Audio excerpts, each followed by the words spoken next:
Kamal training पूर्ण करून police सेवेत महिला इन्स्पेक्टर म्हणून जॉईन झाली. अल्पावधीत तिने आपल्या कामाची झलक दाखवून दिली. कमल शेवंती ताईला अधूनमधून फोन करायची. ती म्हणायची, ताई, तुझ्या त्यागामुळे कष्टामुळे आमचं कल्याण झालं, पण तू आता तुझ्या वैयक्तिक जीवनाचा विचार करायला हवा.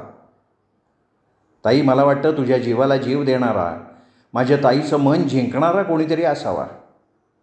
खरंच ताई, तुझ्या भविष्याचा, तुझ्या जीवनाचा खरोखर तू आता विचार करायला पाहिजे.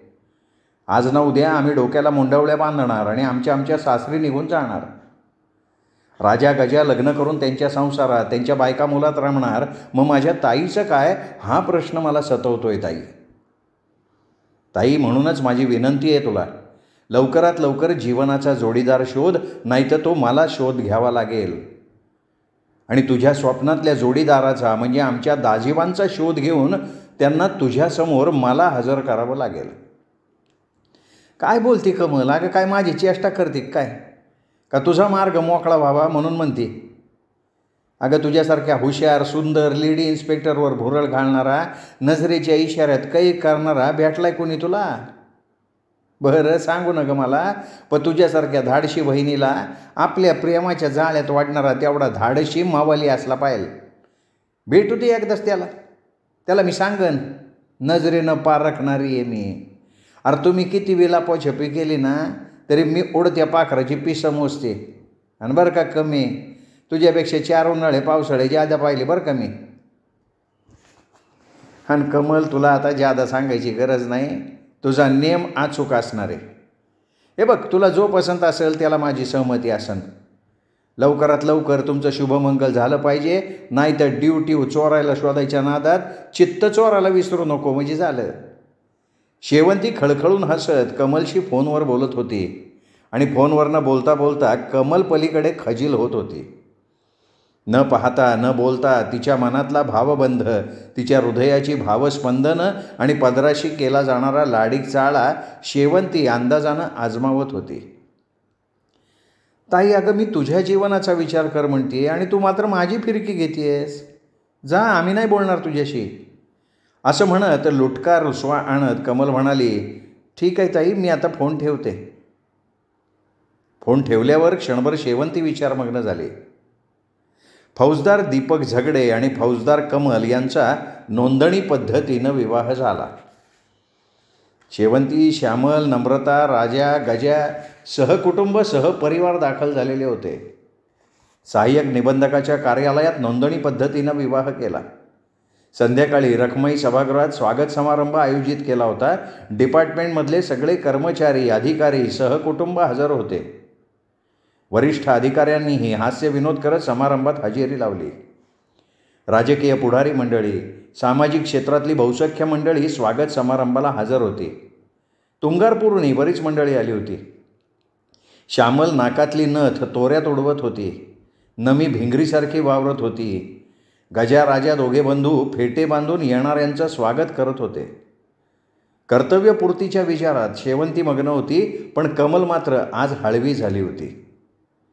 शेवंती ताईला मिठी मारून अश्रूंना वाट मोकळी करून देत होती.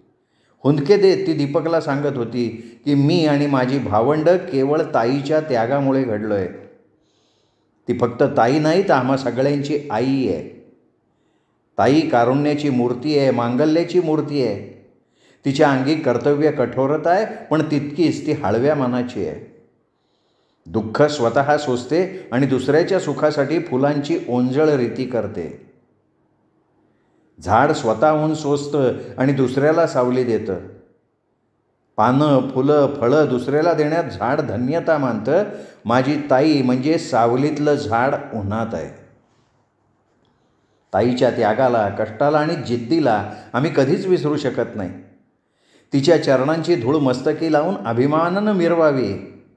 ये दीपक, आपण ताईचा आशीर्वाद घेऊ आणि आपल्या संसाराला सुरुवात करू.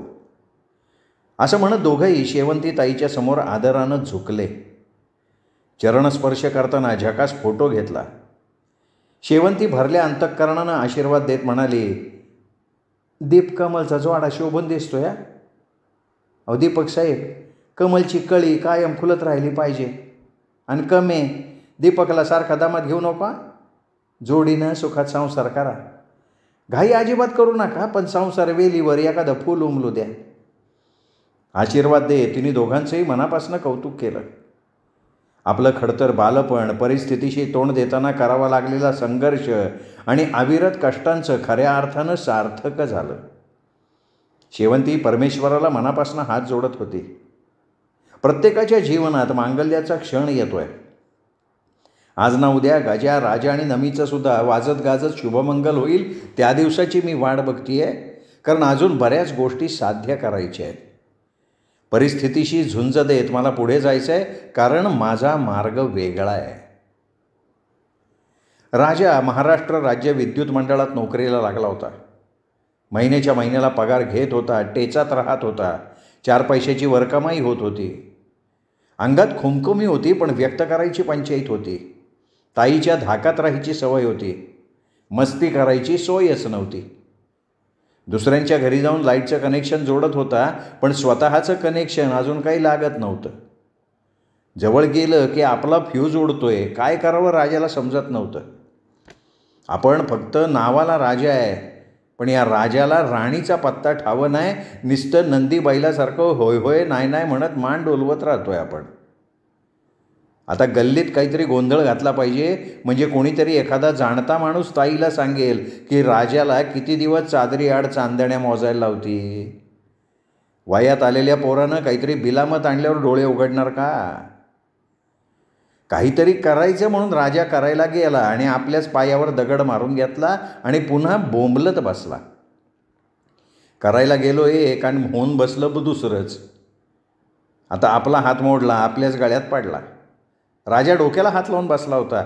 खरं कारण सांगता येत नव्हतं, खोटं लपवता येत नव्हतं. बजाबाची लती राजाच्या मनात भरली होती. राजा तिच्या भोवती पिंगा घालत होता. लतीचा बाप बजाबा त्यांच्या प्रेमात खोडा घालत होता. बजाबाची वस्ती शेतावर होती. लली आपल्या लीलांनी राजाला घायाळ करत होती. वस्तीवर कोणी नाही म्हणून लली राजाला लाडा म्हणली, कनेक्शन जोडायचं होतं, ट्यूबलाईट लागना, वायरिंगमध्ये फॉल्ट आहे का खटक्यात बिघाड आहे तेच कळेना झालंय, बटन दाबलं का फ्यूज उडतोय, यान का दुपारी. अरे तू म्हणशील तेव्हा येतो की मी, आतल्या आत चेकाळत राजा म्हणाला. असं करा की दुपारी कवा पण या, वस्तीवास कोणीच नाही, मी एकटीची. मुरका मारत लली म्हणाली. ललीनं मुरका मारतात राजाला आतल्यात गुदगुल्या झाल्या. कनेक्शन परफेक्ट करतो, डिस्कनेक्शन कसं होतंय ते बघूया, असं म्हणत ललीच्या पाठमोऱ्या आकृतीकडे पाहत बसला. बजाबा घरच्या माणसांना घेऊन शेजारच्या गावी सत्यनारायणाच्या पूजेला गेले होते. कार्यक्रमाला उशीर लागला. यायला उशीर झाला तर म्हणून घराची राखण करणारी आडदांड कुत्री बजाबानं मोकळी सोडली होती. बजाबा धोरणी होता. ती चावकी कुत्री अनोळखी माणसाला वस्तीवर फिरकू देत नव्हती आणि म्हणूनच बजाबा त्या कुत्र्यांना मोकळं सोडून गेला होता. लली साजशृंगार करून राजाची वाट बघत बसली. राजा सायकलवर टांग मारून बजाबाच्या माळ्यात गेला. वस्तीवर पोचतो न पोचतोच तोच बांड कुत्रं भाऊ भाऊ करत पुढे आलं. त्याच्या आवाजानं दुसरी 2 कुत्री तावातावात भुंकत आली. कुत्री अंगावर तुटून पडली तर 5 इंजेक्शन्स घ्यावी लागतील. ही कुत्री आपला फडशा पाडतील. कुत्र्यांच्या भीतीनं त्यांच्यापासून संरक्षण होण्याकरता राजा पटकन लिंबाच्या झाडावर चढला आणि राजाचा नेमका तिथंच घात झाला. लिंबाळ्याची फांदी राजाच्या ओझ्यानं मोडली आणि राजा धाबदिशी डाव्या हातावर कोसळला. राजाच्या कोसळण्यानं कुत्री घाबरली, क्षणभर भुंकायची थांबली आणि राजाचं विव्हळणं सुरू झालं. राजाचा हात मोडला होता. धावत येऊन ललीनं कुत्र्यांना हुसकवून लावलं. लांब थांबून कुत्री भुंकत होती, लली मात्र भांबावून गेली होती. कनेक्शन फॉल्टीच राहणार. कनेक्शन जोडणारा हात राजानं आखडता घेतला होता. हाताचं हाड मोडलं होतं. राजाचा हात सुजला होता. असंख्य वेदना होत होत्या. बाहेर किंवा घरी काय सांगायचं आता. कशाला नसती बिलामत अंगावर घेतली. आता इलेक्ट्रिक पोलवरनं पडून हात मोडला असं सांगावं. राजा आपला हात गळ्यात बांधून फिरत होता. ललीच्या रंगात रंगून जायचं, तिचं चुंबन घ्यायचं आणि परमनंट कनेक्शन जोडायचं. राजाचं स्वप्न अपूर्ण राहिलं. करायला गेलो एक, होऊन बसलं एक, असं म्हणत पश्चात्ताप करत 1.5 महिना राजा गळ्यात हात बांधून फिरत होता. खरा प्रकार त्याला आणि ललीलाच माहिती. झाकली मुठ्ठ 1.25 लाखाची, उघडली तर फुकाची. उगा आपलं बिंग बाहेर पडू नये म्हणून राजा काळजी घेत होता. घरी शेवंतीताईची नजर टाळत होता. राजा ललीची शिकार करायला गेला, पण शिकाऱ्यालाच गावरान कुत्र्यांनी घेरलं. शिकारी गेला हापकून, लिंबाऱ्याची फांदी गेली मोडून, आणि राजाचा फज्जा उडालेला बघून लली गेली घाबरून. बजाबानं जाता जाता अक्कल हुशारी दाखवली होती. लली एककल्ली स्वभावाची हे बजाबाला माहिती होतं. काहीतरी घडल्यावर सावरण्याऐवजी ललीला वेळेवर आवरलं पाहिजे याचा विचार बजाबा करत होता. गजाचं स्टेशनरी दुकान व्यवस्थित चालू होतं. स्टेशनरी दुकानात मार्जिन चांगलं राहत होतं. व्यापार लाईनला गजा असल्यानं कमी बोलणं, गिराईकाला पटवून देणं, गोड बोलून गिराईक जोडणं, पुन्हा दुकानाला अवश्य भेट द्या असं म्हणणं. खर्चात काटकसर करायला गजा तसा कंजूस होता. राजा पगाराच्या पैशात मजा करायचा. अधूनमधून मित्रांच्या बरोबर पार्ट्या करायचा. काम केलं किंवा केलं नाही तरी पगार मिळायचा तेव्हा मिळणारच होता. हाताखालचा झिरो वायरमन पोरगा 4 पैशाच्या आशेनं जीव तोडून प्रामाणिकपणे काम करत होता. हल्ली हाताखाली माणूस असणं हे फॅड झाले. तलाठी, ग्रामसेवक, वायरमन हाताखाली मदतनीस नेमतात. चिरीमिरीवर तुझं तू भागव म्हणतात. गरजू मुलं तसंच काम करतात. हल्ली खेड्यापाड्यात वाडी वस्तीवर डमी मास्तर बरेच आहेत. शासनाच्या परस्पर चाललं आहे. हे सगळ्यांना माहिती आहे, पण वळत नाही आहे. पोलीस खात्यात गैरधंद्याची वसुली करायला असे झिरो पोलीस आघाडीवर असतात. मूळ पोलिसापेक्षा झिरो पोलीस रुबाब दाखवतात. सगळ्याच क्षेत्रात वर्तणपणा चालला आहे. राजा त्यातलाच एक नमुना. चंगळवादी राजाला वेसण घालणं गरजेचं होतं, म्हणून शेवंतीताईनं शांत डोक्यानं विचार केला. गजा राजाच्या गळ्यात लोढणं अडकवलं पाहिजे. त्यांची जबाबदारी त्यांच्यावर टाकली पाहिजे. केव्हा तरी आज ना उद्या त्यांच्या हातात लग्नाची बेडी अडकवली पाहिजे. दोघेही कमवते आहेत, स्वतःच्या पायावर उभे आहेत. तेव्हा एकाच मांडवात गजा राजाचा बँडबाजा वाजवावा आणि आपल्या कर्तव्यातनं आपण मुक्त व्हावं. दोघेही आजपर्यंत ताईच्या शब्दाच्या धाकात होते. कदाचित लग्नानंतर बायकोच्या नुसत्या नजरेच्या धाकात गप्प बसतील. सगळ्याच पुरुषांचं कळत नकळत असं होतं. सगळ्या जगाला भारी आणि बायकोच्या आरी बायको कारी असल्याशिवाय ते सरळ चालत नाहीत. याची सगळ्या स्त्रियांना उपजत शिकवण असते. अपार कष्ट करणारी, घर सावरणारी आणि नवरोबाला ताळ्यावर आणणारी ती हुकुमाची आणि हक्काची राणी असते. तेव्हा औंधा गजा आणि राजाचं वाजवायचं. त्या दोघांकरता वधू संशोधन केलं पाहिजे म्हणून शेवंतीताई तयारीला लागले. पळसगावच्या सुदामाची लेक मंजुळा गोरीपान होती. नाका डोळ्यानं तरतरीत होती. सुदामा शेतकरी असला तरी खाऊन पिऊन सुखी होता. मंजुळाचं 12वीपर्यंत शिक्षण झालं होतं. सुदामानं मंजुळाच्या पुढच्या शिक्षणाला खीळ घातली होती. पुढच्या शिक्षणासाठी तिला तालुक्याच्या गावी पाठवायला तो तयार नव्हता. तो म्हणायचा, पहिला जमाना आता राहिलेला नाही, कोण कोणावर भरोसा ठेवायला तयार नाही. तोंडाला स्कार्फ बांधून बापासमोरनं पोरगी पळून गेली तरी त्याला कळना. वाढत्या वयाची पोरं पोरी कॉलेजच्या क्लासच्या निमित्तानं संगत करतात.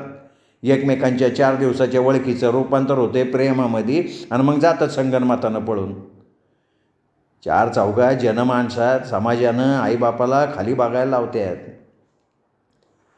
काहीचं कडेला जाते, पण अनेकाचं असंच होते.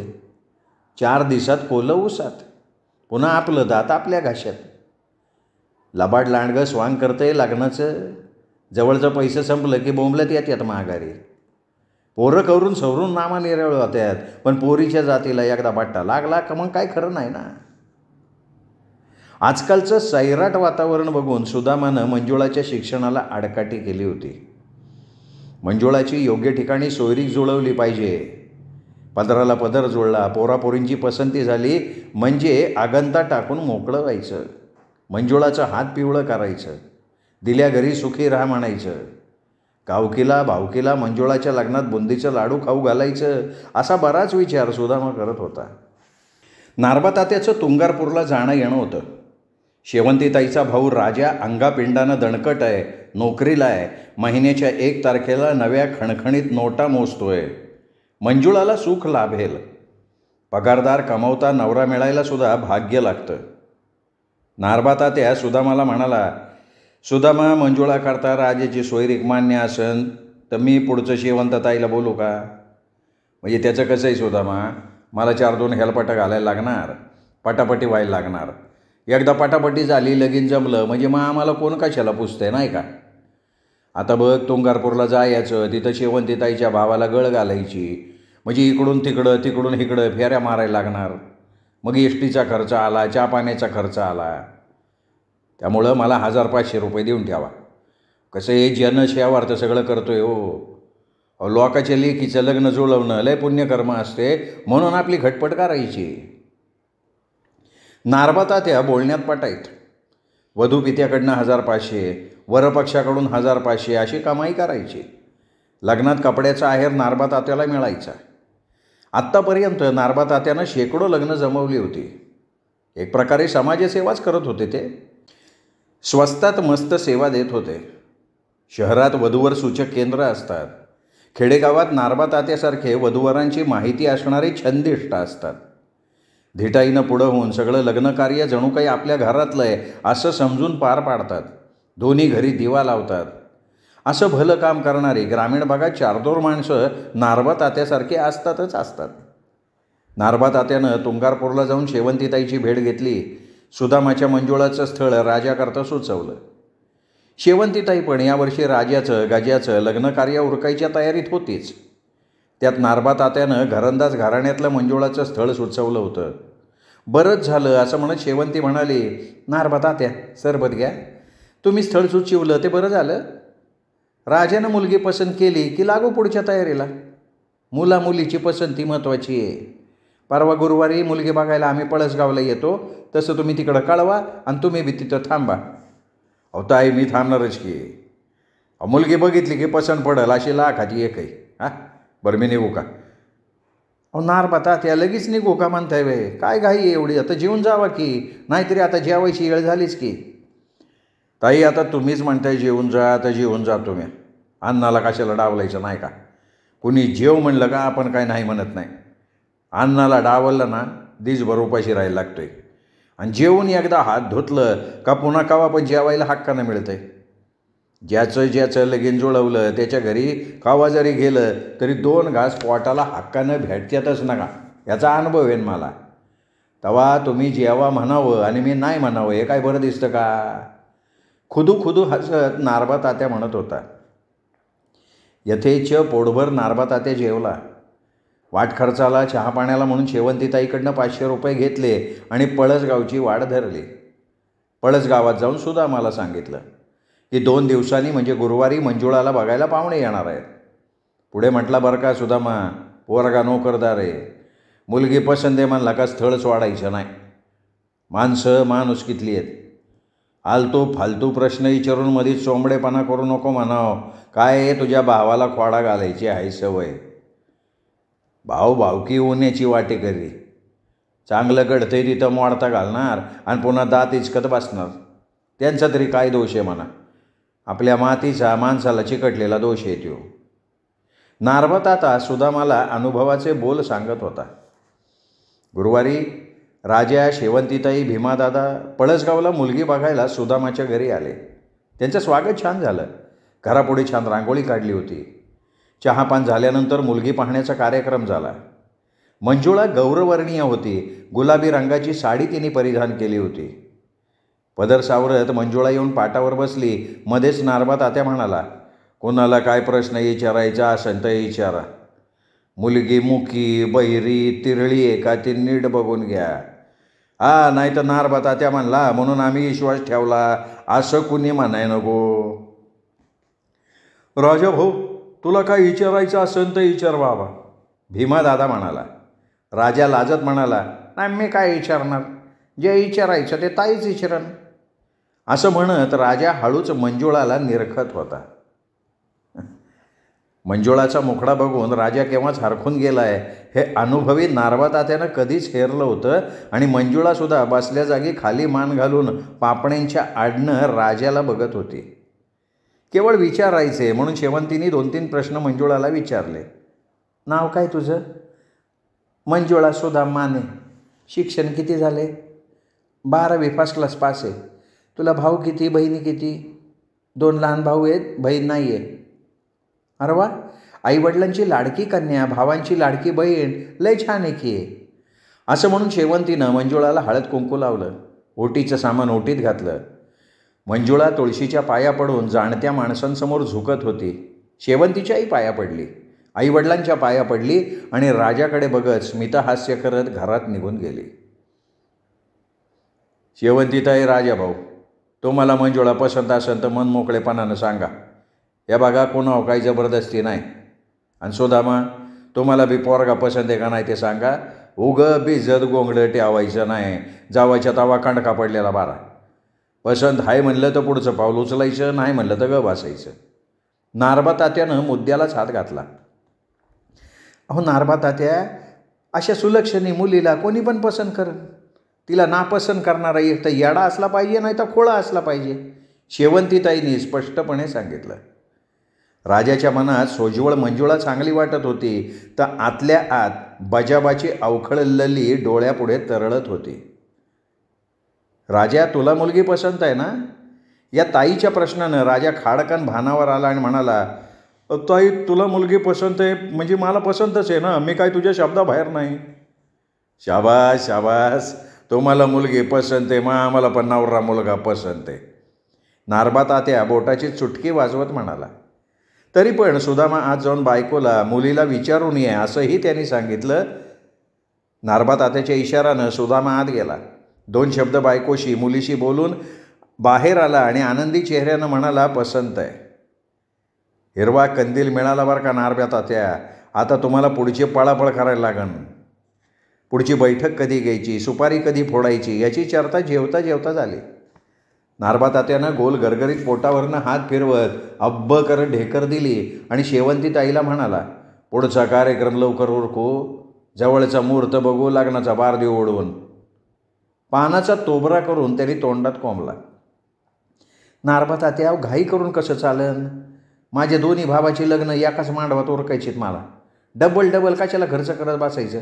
आता राजाची पसंती झाली, गजा करता असं एखादं स्थळ शोधा, मग दोन्ही लग्न एकत्रच करून की धूमधडाक्यात. अवताई, मंगुड्याच्या हजारे मामाकडं किमान 600-500 स्थळं असतील. हजारे मामाचा संपर्क लय दांडगा आहे. पाहिजेत तशा पोरीची लांबलचक यादी तोंडपाड असते त्याची. तसं आमदवागाचं काम सांगडून चालतं म्हणा, नेहमी आमच्या गाठी भेटी वात्यात. तसं मी हजारे मामाला सुचवतो, गजाचा बेदवी लवकर जुळवून आणतो.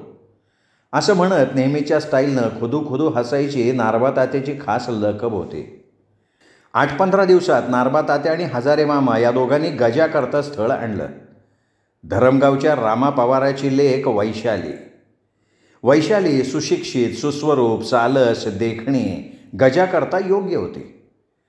तुंगारपुरात शहर वस्तीत आपली लेक सुखासमाधानात नांदेल.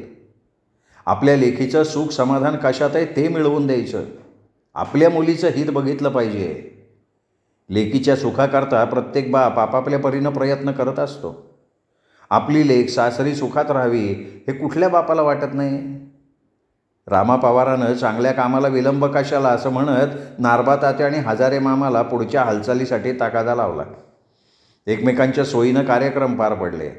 गजानं वैशालीला पसंत केलं. वैशालीनं खाली मान घालून पसंतीचा हुंकार दिला. वैशाली खाली मुंडी, पातळ धुंडी स्वभावाची होती. पहिल्या नजरेत तिने गजाला हेरला. हा आपल्या होला हो म्हणणार आहे हे तिच्या लक्षात आलं. आजपर्यंत अनेकांनी वैशालीला डावललं होतं, पण गजा वैशालीला बघून मनात बावचळला होता. गजा राजाच्या लग्नाचा मुहूर्त धरला. लग्नाचा खर्च निम्मा करायचा. ज्याचा त्याचा मानपान ज्यांनी त्यांनी करायचा. तुंगारपुरातल्या गणेश मंगल कार्यालयात लग्न करायचं ठरवून टाकलं. लग्नपत्रिका छापल्या. पै पाहुणे इष्टमंडळींना लग्नपत्रिका पाठवूनही दिल्या. कमल, श्यामल आपापल्या यजमानांना सोबत घेऊन लग्नाला आल्या होत्या. कुरवल्यांच्या थाटात वावरत होत्या. नाकातल्या नथी झोकात मिरवत होत्या. भरजरी साड्या घालून इतरांचं लक्ष वेधून घेत होत्या.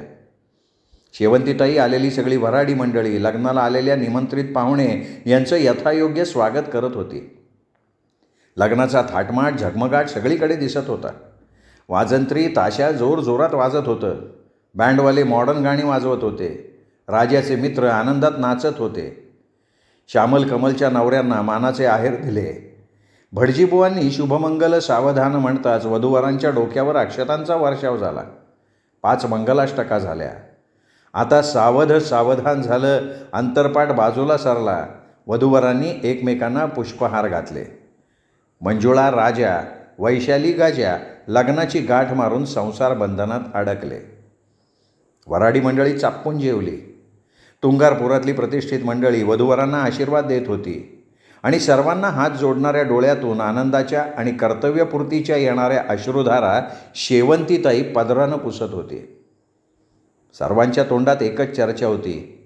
स्वतःचा विचार न करता भावंडांचं कल्याण करणारी, ज्योतीप्रमाणे तेवणारी धन्य ती शेवंतीताई.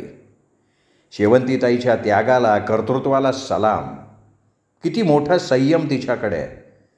भभूतमल शेठनं आपल्या कर्तृत्ववान लेकीची पाठ थोपटावी तशी शेवंतीताईची पाठ थोपटली. शेवंता आज धन्य झाली. लहान वयात आईवडील वारले. जन्मदाता बाप नसला तरी प्रतिकूल परिस्थितीत उभं राहण्यासाठी पाठबळ देणारा, आधार देणारा भभूतमल शेठ आपल्या रक्ताचा नसला तरी मानलेल्या नात्यानं बापच आहे. मी त्याची मानसकन्या आहे. लोकांना झगमगाट दिसत होता. आनंदी सोहळ्यात आनंदामध्ये बहीण भाऊ हरखून गेले होते. पण ज्या शेवंतीताईनं आपल्यासाठी कष्ट केले, हालापेष्टा सहन केल्या, मान अपमान पचवले, तिचे अश्रू कोणालाच दिसले नाहीत. तिचं अंतरीचं मन कोणी जाणूनच घेतलं नाही. आप्तस्वकीय सुखाचे सोबती असतात, दुःखात कोणीही साथ देत नाही हे तिने अनुभवलं होतं. ते मनावर न घेता, आलेलं दुःखाचं सावट न दाखवता प्रत्येक गोष्ट शेवंताताईनं आनंदानं पार पाडली होती. श्रोते हो, प्राध्यापक शिवाजीराव बागल लिखित सावलीचं झाड उन्हात ही कादंबरी तुम्ही ऐकतोय दीपक रेगे कथाकथन चॅनलवर. आजचा कादंबरीचा भाग इथेच संपला. पुढचा भाग उद्या. पण तत्पूर्वी तुम्ही जर अजूनही चॅनल सबस्क्राईब केलेलं नसेल, चॅनल सबस्क्राईब करायचं तुमच्याकडनं राहून गेलं असेल तर आत्ता वरती जो माझा फोटो दिसतोय तो फोटो क्लिक करा आणि चॅनल सबस्क्राईब करा. एवढीच विनंती करतो आणि थांबतो. भेटूयात उद्या.